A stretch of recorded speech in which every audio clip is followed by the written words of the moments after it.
What's good, everybody? It's your boy, Mad Black, the brother who told you to keep your hands to yourself, but you didn't listen. Now you're sitting up in the ICU with a lump on your head.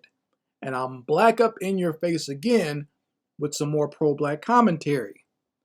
And I gotta tell you, folks, I did not know they were giving out free fades at the Newark Airport. I did not know that. I was born and raised in New Jersey, traveled through that airport many a time, and never did I ever see them give out free fades at the airport. I gotta go there and check that out and see what's going on. Maybe I get my hair cut next time I visit home, right? But no, seriously, folks, there was some fading going on. There are some fisticuffs going on at the Newark Airport. Former NFL player, I believe he played for the Denver Broncos, Brendan Langley, got into an altercation with one of the workers at the United check-in. So the United check-in worker, I don't know what was going on because I couldn't hear what the audio was, but there seemed to be some sort of verbal altercation going on before the physical altercation started. And it seemed like this United Airlines worker, he was the one instigating the whole thing, getting in Brandon's face, and he even put his hands on Brandon. Like, I think Brandon had slapped him to kind of get him back, and then the United Airlines worker came up even further, and he hit Brandon in the face, and Brandon, being the man that he is, decided to go ahead and lay some hands on this United Airlines worker. And when I say he laid some hands, knuckles and everything else.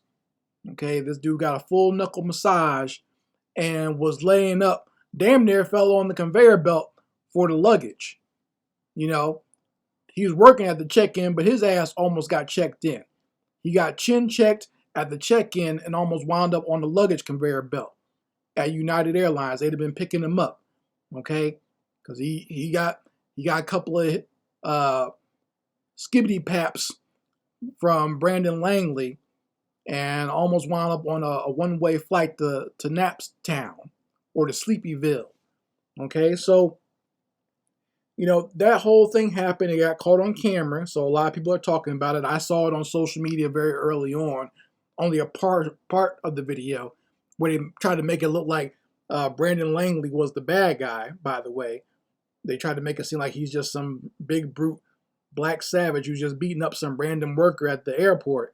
But, once you see the whole video, you see where there was a verbal altercation, and this guy was in a threatening manner getting real close to Brandon, getting in his face and everything else, to where Brandon had to defend himself. And he had to put this guy down. And this guy, even after that, the skibbity paps, he got up again, wanting to fight some more. And that's why I want people to understand, so everyone doesn't think that it's just some random black guy having a fit and beating someone up at the airport, okay? I know that's how the media is portraying it. Even the law enforcement there in New Jersey, they arrested Brandon Langley and gave him, I don't know how much they've charged him yet. We're going to see how this goes. And they're protecting this United Airlines worker, even though he was fired by United Airlines, which makes sense because you don't get into verbal, physical altercations with people, no matter how much of a jerk they're being or whatever. You don't get into an altercation with them. I know that from working retail and everything and working at warehouses or, working with customers. You don't get into a fight with your customers, okay? Because you doing that opens up the entire company for a lawsuit. Brandon Langley has a great case for a lawsuit against United Airlines. He could do that, okay? So this fool right here, I don't know what his name is. Like I said, I think they're hiding his name. The media is anyway. If anyone knows who this is, let me know in the comments section so I can find out more about this person. But like I said, it seems like they're trying to hide his identity to make sure they don't incriminate him. But, being from New Jersey, he's either Hispanic or he's Italian. That's what I got from just the looks on his face and the area, okay? And these fools think they're tough. They think they can push around black people, you know what I mean? And black, especially black males or black celebrities, like we just can't do nothing. We just gotta sit there and take verbal and physical abuse from these devils, and you find out that not everyone is like that. Not everyone's gonna take that type of nonsense or take lip off of you because you think you're Steven Seagal or Charles Bronson or whatever. Just because you think you're a badass, don't think someone else won't put your lights out. All right? Especially there's some black guys out here who don't take that nonsense. There are some black men out here who still have their nuts. There are some black men out here who still have testosterone, who are not punkified and sissified like these fools that you see on TV or the ones that you see in politics. There's some black people out here who don't just forgive. Okay?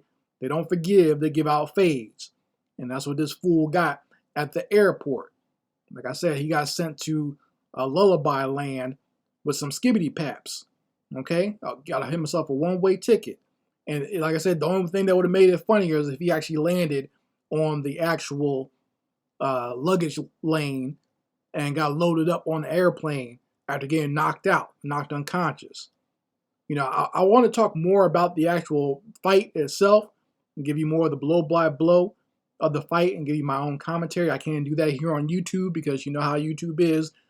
Anytime there's any type of physical altercation, especially if the black guy is beating up someone who's non-black, YouTube will take it down and say that that's hate speech or I'm promoting violence or whatever. Just nonsense. You know, with the roles reversed or you're shucking and jiving on YouTube and talking about fights, it's okay. But when you do commentary like mine, it's not okay. So I will save that for my Patreon. If you want to follow me on Patreon, it's $5 a month. And you can get all types of exclusive videos, commentaries, classic videos, and even cartoons on there that you guys can go download to your device. All you gotta do is pay $5 a month on Patreon. You can do all that there. Okay, lots of videos that I cannot show here on YouTube will be on Patreon, and I'll provide the link in the description box as well as the comments section. So you folks let me know how you feel about it in the comments section. I look forward to seeing some of your funny comments about this altercation. And make sure you tune in and subscribe to this new Mad Black channel.